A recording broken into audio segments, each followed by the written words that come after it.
ద్రౌపది దేవికి సీతాదేవికి క్షమాపణ చెప్పమంటున్నారు. అదే చేత్తో గరికపాటి గారికి, యాక్టర్ శివాజీ గారికి, తర్వాత హిందూ సంఘాల వాళ్ళకి క్షమాపణలు అడగమంటున్నారు. వినాయకుడి సన్నిధిలోనే నేను క్షమాపణలు కోరుకుంటాను. చెప్పే ముందు నేనేమన్నానండి, ద్రౌపది దేవిని సైంధవుడు కీచకుడు బలాత్కారం చేయబోయి చచ్చిపోయారు అన్నాను. బలాత్కారం అంటే ఇంగ్లీష్లో ఏంటి, రేపు. తర్వాత సీతాదేవిని రావణాసురుడు ఎత్తుకెళ్ళిపోబోయి చచ్చిపోయారు అన్నాను. అంతే. ఇక్కడ చీరలు కట్టుకున్న వాళ్ళు ఆ మగవాళ్ళు ఏది చేస్తే వాళ్ళు చచ్చిపోయారు. ఇక్కడ 60,000 రేపులు జరిగాయి. సో వీళ్ళు ఇంకా బతికి ఉండి బిర్యానీ తింటున్నారు, మీరేం చేస్తున్నారు అని అడిగి అక్కడ సందర్భం. కానీ అక్కడ అంత చెప్పే ఛాన్స్ లేదు. తప్పు జోరులేదు కాబట్టి క్షమాపణలు కోరుకుంటాను. అదే తప్పు అని ఒప్పుకుంటున్నాను కదా. సో ఇప్పుడు నేను తప్పు చేస్తే రాత్రికి వినాయకుడి సన్నిధిలోనే రక్తం నేను క్షమించమన్నా నన్ను క్షమించట్లేదండి. ఓకే, మీ పాయింట్ మాట్లాడుకుందాం. ఇప్పుడు చైనా, జపాన్ ఎక్కడికో అభివృద్ధి సాధిస్తుంటే మనం ఇంకా చీరల దగ్గర ఉన్నామండి. ఈ ఇరాను, ఈ ఇరాక్, ఈ ఆఫ్ఘనిస్తాను మనం ఇంకా అక్కడే ఉండిపోతే ఆఖరికి చివరాఖరికి థాయిలాండ్ అభివృద్ధి సాధించండి. చూడండి ఆ బిల్డింగ్ చూడండి మన డబ్బులతోని. ఒకప్పుడు 2010లో ఒక థాయ్ బాట్ వచ్చేసి ₹1 ఉండేది. 2020కి వచ్చేసరికి ఒక థాయ్ బాటు వచ్చేసి ₹2 అయిపోయింది. 2026 వచ్చేసరికి 5 సంవత్సరాల్లోనే ఒక థాయ్ బాటు ₹3 అయిపోయింది. 2030కి వచ్చి ఒక థాయ్ బాటు 4. అంటే థాయిలాండ్ ఎదుగుతుందే కానీ ఇండియా ఎక్కడ ఎదుగుతుంది? ఇంకా మనం చేరుతూనే ఉన్నాం. సంస్కృతి ఎవరికి వద్దండి, సంస్కృతి అందరికీ కావాలి. సంస్కృతితో పాటు అభివృద్ధి ఏది ఇక్కడ చూడండి. థాయిలాండ్ చూడండి, మన డబ్బులతో కట్టినవా ఎన్ని బిల్డింగ్లను. ఇప్పుడు ఇరాను అభివృద్ధి లేదు, దరిద్రంలోకి వెళ్ళిపోతున్నా. గుడక వేసుకోవాలి, గుడక ఆడవాళ్ళకి ఇష్టం లేదు అక్కడ గుడక వేసుకోవాలి. వీళ్ళు గుడక వేసుకోవాలి అన్నందుకు 10,000 తలకాయల అమ్మాయిలు తీసేశారు. అది ఎక్కడ న్యాయం? ఏమంటే సంస్కృతి అంటారు. ఇరాన్లోని నిన్న జస్ట్ వారం రోజులు అయింది, 9 ఏళ్ల అమ్మాయిని పెళ్లి చేసుకోవచ్చట ముస్లిం వాళ్ళు. చట్టం తీసుకొచ్చారు. ఆ మహమ్మద్ గారు చేశారని చెప్పి, ప్రవక్త ఎవరో చేశారని. అది ఎక్కడ న్యాయం? ఇప్పుడు ఏమన్నట్టు సంస్కృతి అంటారు. అలా సంస్కృతి అని చెప్తే ఎలా అవుతుంది? ఇప్పుడు ఆడవాళ్ళకి నేనేమంటున్నాను, ఆడవాళ్ళకి స్వేచ్ఛ ఇస్తే అభివృద్ధి సాధిస్తాం. ఆడవాళ్ళు మనం చీరకి, ఇంట్లకి. ఇప్పుడు ఆఫ్ఘనిస్తాన్ ఉందంటే ఆడవాళ్ళు బయట తిరగకూడదు, ఆడవాళ్ళు స్కూల్కి వెళ్ళకూడదు, ఆడవాళ్ళు కాలేజ్కి వెళ్ళకూడదు. ఎంతవరకు న్యాయం? సో చూసారు కదా, నా అన్వేష దురదగా ఏ విధంగా మాట్లాడుతున్నారో మనం నిన్న చూడడం జరిగింది. నా అన్వేష్కి సంబంధించి శివాజీ ఎప్పుడైతే ఆడవాళ్ళ దుస్తుల గురించి మాట్లాడాడో అప్పుడు అన్వేష్ అతన్ని విమర్శిస్తూ కూడా మాట్లాడడం జరిగింది. అంతటితో ఆగకుండా అటు గరిక పార్టీని కూడా ఆయన కొన్ని అన్పార్లమెంటరీ లాంగ్వేజ్ తో మాట్లాడడం జరిగింది. అంతటితో ఆగకుండా హిందూ దేవతలపై కూడా ఆయన కొన్ని అసభ్యకర పదజాలను యూజ్ చేసి మాట్లాడడం జరిగింది. అతను ఏం సందేశం ఇస్తున్నాడు అంటూ కూడా పలువురు నెటిజన్లు అతనిపై ఫైర్ అయ్యి సోషల్ మీడియా అంతా కూడా బాయ్కాట్ నా అన్వేష్ అంటూ కూడా వాళ్ళందరూ కూడా పోస్టులు పెడుతున్న పరిస్థితి సోషల్ మీడియాలో తీవ్రంగా దుమారమే రేగింది. అయితే మొత్తానికి 24 గంటలు గడవక ముందే నా అన్వేష్ అయితే తన తీరు మార్చుకున్నాడు అన్నట్లు ఫస్ట్ ఒక వీడియో రిలీజ్ చేశాడు సారీ చెప్తూ. ఆ వీడియో చూసి ఎవరు క్షమించకపోతే అందరికీ అప్రతిష్ట పాలవుతారు, 2026లో అష్ట దరిద్రాలు మీకు చుట్టుకుంటాయంటూ కూడా శాపనార్థాలు పెట్టే విధంగా మరో వీడియో రిలీజ్ చేశాడు. అంతవరకు ఆగకుండా వేరే దేశాలతోటి, ఇతర దేశాలతోటి ఇండియాని కంపేర్ చేస్తూ సంస్కృతి అంటున్నారు. సంస్కృతి ఎక్కడుండాలి? సంస్కృతి అనేది ఉన్నప్పటికీ కూడా అటు అభివృద్ధి అనేది ఉండాలి అంటూ కూడా అతను తీవ్ర వ్యాఖ్యలు చేసిన పరిస్థితి. మొత్తంగా నా అన్వేష్ విషయానికి వస్తే తప్పు దొర్లిదంటూ కూడా కొత్తగా వీడియో పోస్ట్ చేశాడు. తను శివాజీని మాత్రమే తిట్టాను, గరికపాటిని అన్న మాటలు వెనక్కి తీసుకుంటున్నానంటూ కూడా సారీ చెప్పాడు. అంతటితో ఆగుంటే ఓ రకంగా అతను సేవ్ అయ్యేవాడు. తన క్రెడిబిలిటీ అంతా కూడా తానే తగ్గించుకుంటున్న విధంగా కూడా అన్వేష్ చేస్తున్న మరో వీడియో ఇప్పుడైతే మరోసారి తీవ్ర సంచలనంగా మారిందనే చెప్పాలి. ఎందుకంటే ఇతర దేశాలతోటి అభివృద్ధితోటి ఇండియాని కంపేర్ చేస్తూ సొంత దేశాన్ని అతను కొంచెం కించపరిచేలాగా మాట్లాడుతున్నాడు. కాబట్టి ఇప్పటికే హిందూ సమాజం అంతా కూడా అన్వేష్ చేసిన వీడియోకి తీవ్రంగా మండిపడుతున్నారు. అతను నా అన్వేషణ యూట్యూబ్ ఛానల్ ఏదైతే ఉందో ఆ ఛానల్ అంతా కూడా అందరూ అన్సబ్స్క్రైబ్ చేయడం, మరోవైపు ఇన్స్టా అకౌంట్స్ కావచ్చు, ఫేస్బుక్ అకౌంట్స్ కావచ్చు అందరూ అన్ఫాలో చేయడం 24 గంటల వ్యవధిలోనే కూడా ఎక్కువగా జరిగిందనే చెప్పాలి. అయితే అంతటితో క్షమాపణలు చెప్దాము అని కొంచెం వెనక్కి తగ్గి అన్వేష్ ముందుకొచ్చి ఒక వీడియో రిలీజ్ చేశాడు. అనుకునే లోపే మరో వీడియో రిలీజ్ చేశాడు. తన నోటి దురుతోటి మరోసారి తన క్రెడిబిలిటీ తానే తగ్గించుకున్న విధంగా కూడా అన్వేష్ వ్యవహరించిన పరిస్థితి. తన తప్పును స్వీకరించిన వారికి శాపనార్థాలు కూడా పెట్టాడు అన్వేష్. అయితే 2020 మొత్తం కూడా అప్రతిష్ట పాలు అవుతారంటూ కూడా సంచలన వ్యాఖ్యలు చేశారు. అంటే తన సారీ స్వీకరించకపోతే ఆ అష్టదరిద్రాలు చుట్టుకుంటాయి అంటూ కూడా నెటిజన్లు మరోసారి ఫైర్ అవుతున్న పరిస్థితి. సంస్కృతి అంటారు, సంస్కృతి అభివృద్ధి లేని సంస్కృతి ఎక్కడిది అంటూ కూడా ఆయన చేశాడు. అటు ఆఫ్ఘనిస్తాన్ అలాగే థాయిలాండ్ వంటి దేశాలతో ఇండియాను పోలుస్తూ కించపరిచే విధంగా కూడా అతను చేసిన వ్యాఖ్యలు ఇప్పుడు తీవ్ర దుమారాన్ని రేపుతున్నాయని చెప్పాలి. ఇప్పటికే 15 లక్షల మంది ఫాలోవర్స్ నా అన్వేష్ కు సంబంధించిన ఛానల్లో అన్ఫాలో చేశారు. నా అన్వేషణకు చుక్కలు చూపిస్తూ ఉన్నారు జనాలు. అయినప్పటికీ కూడా అతనిలో ఏ మాత్రం కూడా మార్పు లేదు. అతని నోటి దురదే అతని క్రెడిబిలిటీ అంతా కూడా తగ్గించింది అన్న దానిలో ఎటువంటి సందేహం లేదు. అయితే నా అన్వేష్ ఫస్ట్ శివాజీని అలాగే గరికపాటి గారిని కావచ్చు, హిందూ దేవతలను కావచ్చు ఆయన అప్రతిష్ట పాలు చేసే విధంగా అతను నోటి దురదతోటి మాట్లాడిన వ్యాఖ్యలు ఏవైతే ఉన్నాయో దాంతో హిందూ సమాజం అంతా కూడా తీవ్ర ఆగ్రహం వ్యక్తం చేసింది. బాయ్కాట్ నాన్ వెజ్ అంటూ కూడా అందరూ సోషల్ మీడియా వేదికగా కూడా తమ అభిప్రాయాలు వ్యక్తం చేసిన పరిస్థితి. తాజాగా అతను 24 గంటలు గడవక ముందే సారీ చెప్తూ ఓ వీడియో రిలీజ్ చేశాడు. అంతటితో ఆకుండా నా సారీ స్వీకరించిన వారికి 2026లో అష్ట దరిద్రాలు చుట్టుకుంటాయంటూ మరోసారి తన నోటి దొరదను అతను బయట పెట్టేశాడు. దీనికి సంబంధించి తాజా అప్డేట్స్ అందించేందుకు మా ప్రతినిధి గౌతమి లైవ్ లో జాయిన్ అయ్యేందుకు సిద్ధంగా ఉన్నారు ఫోన్ లైన్ ద్వారా. గౌతమి చెప్పండి, నా అన్వేష్ మనం చూస్తూ ఉన్నాం. నిన్న శివాజీకి సంబంధించి అతను చేసిన వీడియో వైరల్ అయింది. అటు హిందూ సమాజం అంతా కూడా అతన్ని బాయ్కాట్ చేయాలంటూ ముందుకు వచ్చిన పరిస్థితి. మరోవైపు పలు స్టేషన్స్ లో కూడా కేసులు నమోదైన పరిస్థితి. తాజాగా అతను సారీ చెప్తూ 24 గంటలు గడవక ముందే సారీ చెప్పాడు.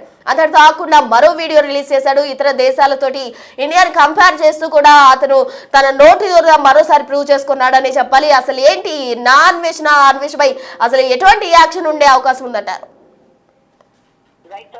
అయితే నిన్నటి నుంచి మనం చూస్తున్నాం నా అన్వేషణ కోసం వ్యాఖ్యలు ఎంత దుమారం రేపుతూ ఉన్నాయో. ముఖ్యంగా ప్రజలందరూ కూడా వ్యతిరేకిస్తున్న పరిస్థితి కనిపిస్తుంది.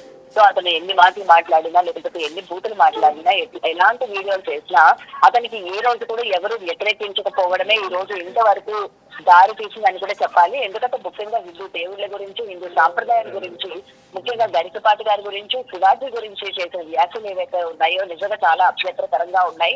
ఎవరి ఒపీనియన్ వాళ్ళు చెప్పడంలో తప్పు లేదు. ఎందుకంటే శివాజీ మాట్లాడిన మాటలపైన ఇటు సామాజికవేత్తలు లేకపోతే ఇండస్ట్రీకి సంబంధించిన వాళ్ళు లేదా ఇటు సినిమాల్లో ఉన్న వాళ్ళు కావచ్చు, ప్రతి ఒక్కరు కూడా వాళ్ళు ఒపీనియన్ చెప్తున్నారు. సరే నువ్వు కూడా నీ ఒపీనియన్ చెప్పాలనుకున్నప్పుడు చెప్పొచ్చు, కానీ చెప్పే పద్ధతి ఇదా అని చెప్పి వాళ్ళు మండిపడుతున్నారు. ముఖ్యంగా దేవుళ్ళ గురించి మాట్లాడేసరికి ఇక్కడ ఉన్న ప్రజలందరికీ కూడా తీవ్ర ఆగ్రహం వ్యక్తమయ్యి ఒక్కసారిగా తన యూట్యూబ్ ఛానల్ అలాగే ఇన్స్టాగ్రామ్ లో ఏ విధంగా నిందించి అన్ఫాలో కొడుతున్నారో మనం చూస్తూ ఉంటాం. సో ఇదే కాకుండా ఒక్కసారిగా తన డౌన్ ఫాల్ స్టార్ట్ అవబోతోంది అని అనుకుంటున్నాం.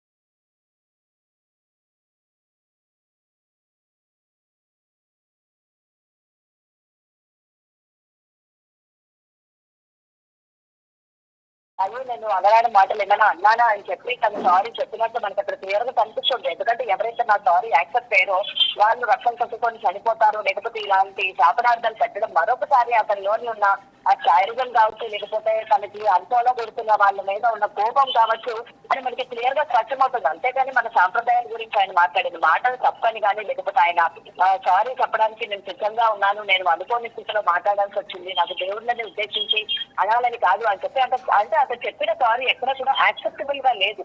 అండ్ దేవుళ్ళ గురించి అన్నారని వెంటనే అటు ఒక భగవద్గీత వినాయకుని విగ్రహం తీసుకొచ్చి లేదు నేను దేశభక్తి నాకు ఎంతుందో దైవభక్తి కూడా నాకు అంతే ఉంది, నేను సోకాల్డ్ హిమాలయన్ ప్రజా లేకపోతే సోకాల్డ్ అక్కడ తీసుకుపోయి నేను పెట్టి పూజలు చేశాను అని చేసిన వ్యాఖ్యలు ఎవరిని నమ్మించడానికి చేస్తున్నారు. ఇంకా ప్రజలందరూ కూడా అతను నమ్మే పరిస్థితుల్లో లేరు.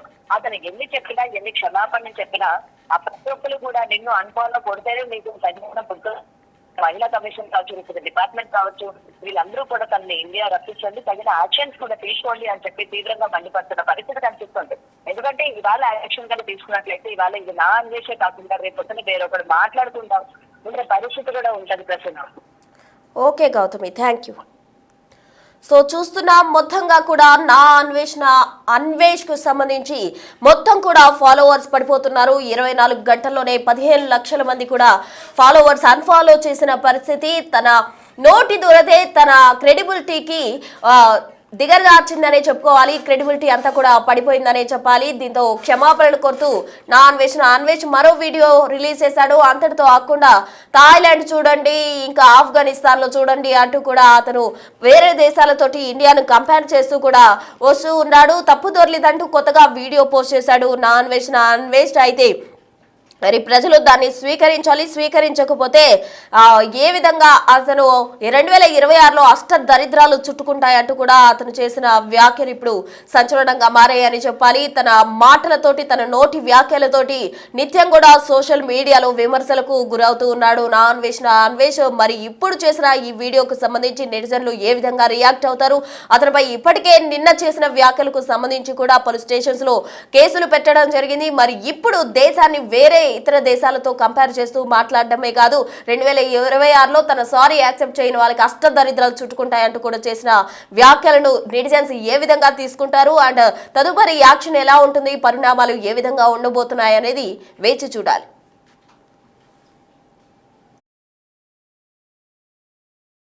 దేవికి సీతాదేవికి క్షమాపణ చెప్పమంటున్నారు. అదే చేత్తో గరికపాటి గారికి, యాక్టర్ శివాజీ గారికి, తర్వాత హిందూ సంఘాల వాళ్ళకి క్షమాపణలు అడగమంటున్నారు. వినాయకుడి సన్నిధిలోనే నేను క్షమాపణలు కోరుకుంటాను. చెప్పే ముందు నేనేమన్నానండి, ద్రౌపది దేవిని సైంధవుడు కీచకుడు బలాత్కారం చేయబోయి చచ్చిపోయారు అన్నాను. బలాత్కారం అంటే ఇంగ్లీష్లో ఏంటి? రేపు. తర్వాత సీతాదేవిని రావణాసురుడు ఎత్తుకెళ్ళిపోబోయి చచ్చిపోయారు అన్నాను. అంతే. ఇక్కడ చీరలు కట్టుకున్న వాళ్ళు ఆ మగవాళ్ళు ఏది చేస్తే వాళ్ళు చచ్చిపోయారు. ఇక్కడ 60,000 రేపులు జరిగాయి. సో వీళ్ళు ఇంకా బతికి ఉండి బిర్యానీ తింటున్నారు, మీరేం చేస్తున్నారు అని అడిగి అక్కడ సందర్భం. కానీ అక్కడ అంత చెప్పే ఛాన్స్ లేదు. తప్పు జరగలేదు కాబట్టి క్షమాపణలు కోరుకుంటాను. అదే తప్పు నేను ఒప్పుకుంటున్నాను కదా. సో ఇప్పుడు నేను తప్పు చేస్తే రాత్రికి వినాయకుడి సన్నిధిలోనే రక్తం కక్కుకొని చచ్చిపోతాను. కనుక నా తప్పు మీరు స్వీకరించకపోతే ఈ సంవత్సరం నుంచి నెక్స్ట్ సంవత్సరం వరకు అష్ట దరిద్రాలు మీకు అంటుకుంటాయి. ఛాలెంజా వినాయకుడి మీద ప్రమాణకం చేసి చెప్తున్నాను. నేను తప్పు చేస్తే ఈ రోజు రాత్రికి రక్తం కొక్కుని చచ్చిపోతాను. కానీ మీకు ఈ సంవత్సరం 26 అంతా నాలుగు మీద మచ్చలోనే అష్ట దరిద్రాలు పట్టుకొని సర్వనాశనం అయిపోతారు. నేను చెప్తున్న తప్పుని స్వీకరించకపోతే. 2, గరికపాటి గారికి టీషర్టును జీన్ ప్యాంట్ ఆడవాళ్ళు వేసుకుంటే నచ్చదని అంటున్నారు. నేను అబ్బాయిలు వేసుకుంటున్నారు కదండి అంటే అవన్నీ నాకు తెలియదు. ఆడవాళ్ళు పద్ధతిగా ఉండాలి, చీరలు కట్టుకోవాలన్నారు. ఓకే, అది ఆయన పెద్ద ఆయన కాబట్టి నేను ఆయన్ని తిట్టలేదు. కాకపోతే కొన్ని పదాలు వారాను, దాన్ని వెనక్కి తీసుకుంటూ క్షమాపణలు కోరుకుంటున్నాను. ఇంకా శివాజీ గారిని ఆయన సామాన్లు అన్నందుకు నేను తిట్టాను, ఆయన వెనక్కి తీసుకున్నారు, నేను వెనక్కి తీసుకున్నాను. Problem solve. ఓకే, మీరు ఎక్కడితో వదిలేస్తే బాగుంటుంది, లేదు అంటే మీ ఇష్టం. నేను ఇప్పుడు మంచి శాండ్విచ్ మసాజ్ థాయిలాండ్లో చేసుకొని రాత్రికి మంచి సినిమాకి వెళ్ళి ఆ వీడియో రేపు పొద్దున్న పెడతాను. ఓకే, నేనైతే చిల్ అవుతాను, రిలాక్స్ అవుతాను. మీరేం అవుతారు అనేది మీ మనసుకే ఆలోచించేస్తున్నాను. Love you all. అందరూ బాగుండాలి, అందులో నేను ఉండాలి. నేను క్షమించమన్నా నన్ను క్షమించట్లేదండి. ఓకే, మీ పాయింట్ మాట్లాడుకుందాం. ఇప్పుడు చైనా, జపాన్ ఎక్కడికో అభివృద్ధి సాధిస్తుంటే మనం ఇంకా చీరల దగ్గర ఉన్నామండి. ఈ ఇరాను, ఈ ఇరాక్, ఈ ఆఫ్ఘనిస్తాను మనం ఇంకా అక్కడే ఉండిపోతే ఆఖరికి చివరాఖరికి థాయిలాండ్ అభివృద్ధి సాధించాం. చూడండి ఆ బిల్డింగ్ చూడండి మన డబ్బులతోని. ఒకప్పుడు 2010లో ఒక థాయ్ బాట్ వచ్చేసి ₹1 ఉండేది. 2020కి వచ్చేసరికి ఒక థాయ్ బాటు వచ్చేసి ₹2 అయిపోయింది. 2026 వచ్చేసరికి 5 సంవత్సరాల్లోనే ఒక థాయ్ బాటు ₹3 అయిపోయింది. 2030కి వచ్చి ఒక థాయ్ బాటు 4. అంటే థాయిలాండ్ ఎదుగుతుందే కానీ ఇండియా ఎక్కడ ఎదుగుతుంది? ఇంకా మనం చేరుతూనే ఉన్నాం. సంస్కృతి ఎవరికి వద్దండి, సంస్కృతి అందరికీ కావాలి. సంస్కృతితో పాటు అభివృద్ధి ఏది? ఇక్కడ చూడండి థాయిలాండ్ చూడండి, మన డబ్బులతో కట్టినవా ఎన్ని బిల్డింగ్లను. ఇప్పుడు ఇరాను అభివృద్ధి లేదు, దరిద్రంలోకి వెళ్ళిపోతున్నా. గురక వేసుకోవాలి, ఆడవాళ్ళకి ఇష్టం లేదు అక్కడ గురక వేసుకోవాలి. వీళ్ళు గురక వేసుకోవాలి అన్నందుకు 10,000 తలకాయల అమ్మాయిలు తీసేశారు. అది ఎక్కడ న్యాయం? ఏమంటే సంస్కృతి అంటారు. ఇరాన్లోని నిన్న జస్ట్ వారం రోజులు అయింది, 9 ఏళ్ల అమ్మాయిని పెళ్లి చేసుకోవచ్చట ముస్లిం వాళ్ళు. చట్టం తీసుకొచ్చారు, ఆ మహమ్మద్ గారు చేశారని చెప్పి, ప్రవక్త ఎవరో చేశారని. అది ఎక్కడ న్యాయం? ఇప్పుడు ఏమన్నా సంస్కృతి అంటున్నారు. అలా సంస్కృతి అని చెప్తే ఎలా అవుతుంది? ఇప్పుడు ఆడవాళ్ళకి నేనేమంటున్నాను, ఆడవాళ్ళకి స్వేచ్ఛ ఇస్తే అభివృద్ధి సాధిస్తాం. ఆడవాళ్ళు మనం చీరకి, ఇంట్లకి. ఇప్పుడు ఆఫ్ఘనిస్తాన్ ఉందంటే ఆడవాళ్ళు బయట తిరగకూడదు, ఆడవాళ్ళు స్కూల్కి వెళ్ళకూడదు, ఆడవాళ్ళు కాలేజ్కి వెళ్ళకూడదు. ఎంతవరకు న్యాయం?